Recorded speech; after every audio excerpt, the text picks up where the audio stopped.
মই উপস্থিত আছোঁ লখিমপুৰ পানীগাঁৱৰ সামূহিক কৃষ্টি বিকাশ কেন্দ্ৰত। ইতিমধ্যে ৰাসৰ পূৰ্ণ আখৰা চলি আছে আৰু এই মুহূৰ্তত মই উপস্থিত আছোঁ আৰু ভিডিঅ' জাৰ্নেলিষ্ট ৰণটোৱে দেখুৱাই আছে যে শ্ৰী শ্ৰী ভগৱান ৰাসলীলা পূৰ্ণাংগ ৰাসলীলাৰ পূৰ্ণাংগ এই মুহূৰ্তত আখৰা চলি আছে আৰু কংসালয় এই মুহূৰ্তত দেখিবলৈ পোৱা গৈছে যে দৈৱকীক কংসই বিয়া দিয়াৰ পিছতেই তেওঁ যি শংকা প্ৰদান কৰিছিল আচলতে দৈৱকী গৰ্ভজাত ৰস্তম সন্তানে তেওঁ প্ৰাণৰ বৈৰী আৰু এই মুহূৰ্তত সেই দৃশ্য আমি প্ৰাগ নিউজসকলক পোনপটীয়াকৈ দেখুৱাবলৈ চেষ্টা কৰিছোঁ।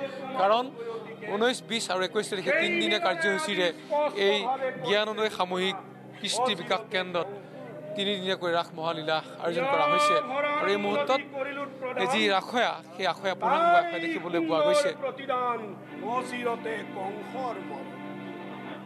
কি কৰিবা অমৃতত গৰল উঠি বেশ কথা সেই হব নহব অন্যথা। কিন্তু কংসৰ মৰণ জানো ইমান সহজ? মমতা দি আছে যত মানে বিসৰ্জিলো সকলোকে এই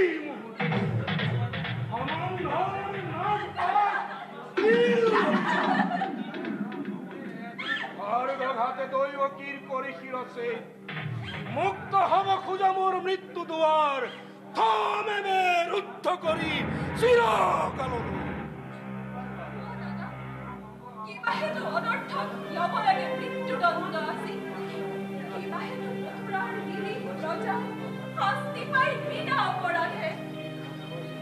ৰজা হৈ ৰাক্ষস মূৰ্তিৰে মানৱ নামত কি কলংক সানিছা?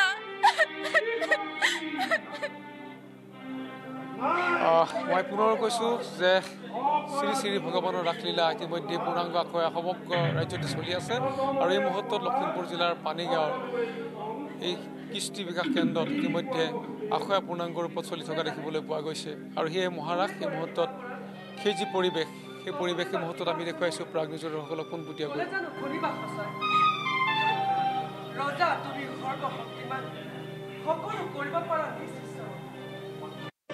সঁচা হওক মিছা হওক ন্যায় বা অন্যায় সবাৰে বিধান হ'ব ইচ্ছাতে তোমাৰ। সেই গৰ্বতে গৰ্বিত আজি তোমাৰ শিৰে সীমাটি লংঘিছে হত্যা কৰি ভগিনী নিজৰ মৰণকো ৰুধিব খুজিছা।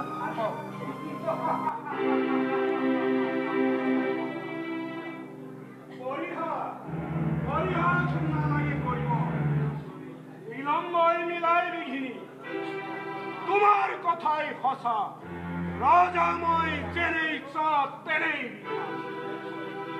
দৈৱকীক কৰিম সংসাৰ তাৰ পাছত চাম ভালদৰে দৈৱকীৰ গৰ্ভজাত অষ্টম সন্তানে কিদৰে কৰিব পাৰে কংস।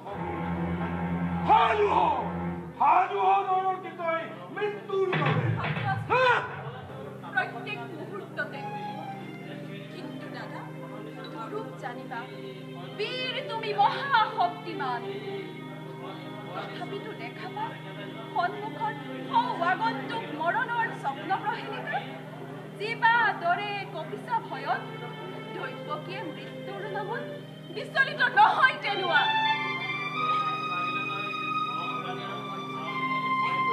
মই যদি মৃত্যু স্বামীৰ আগত তুমি হেন মহাবীৰ জ্যেষ্ঠৰ হাতত দেৱতাৰ দান বুলি হাঁহি মুখে কৰিম গ্ৰহণ।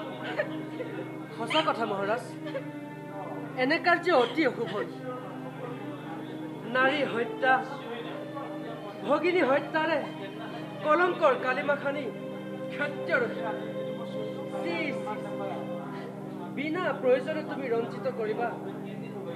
এনে কাম কৰা যদি ইচ্ছাটো যুগে যুগে জগতৰ বিৰল সমাজে শত মুখে কৰিব গঞ্জনা নলব তোমাৰ নাম লাজতে ঘৃণাতে।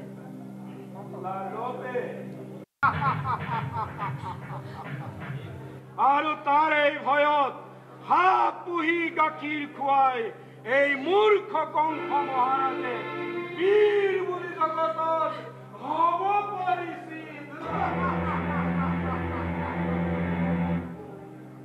বঢ়িয়া বঢ়িয়া তোমাৰ যুক্তি মিথ্যা বিক্ৰমৰ হিতাকাংক্ষী তুমি মহোদয় তাৰ আছে সহজ উপায় মহাৰাজ নাই হয় মহাৰাজ উপায় দৈৱকীও জীয়াই থাকিব তোমাৰ আছে একোকে অনিষ্ট নহব কৰ জোৰে কৰিছো মিনতি ইয়াৰো দৈৱকীৰ প্ৰাণ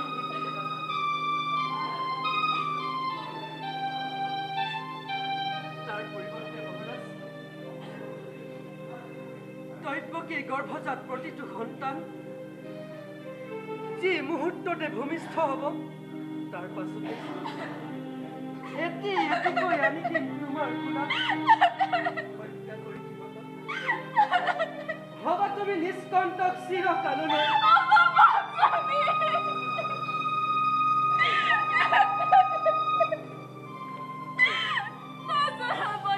প্ৰাৰ্থনা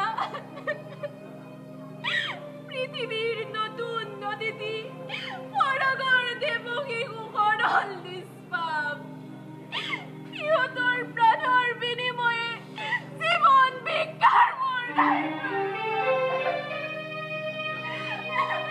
ভাবিছো বসুদেৱ পাৰিবানে সঁচাকৈ প্ৰতিজ্ঞা পাৰিব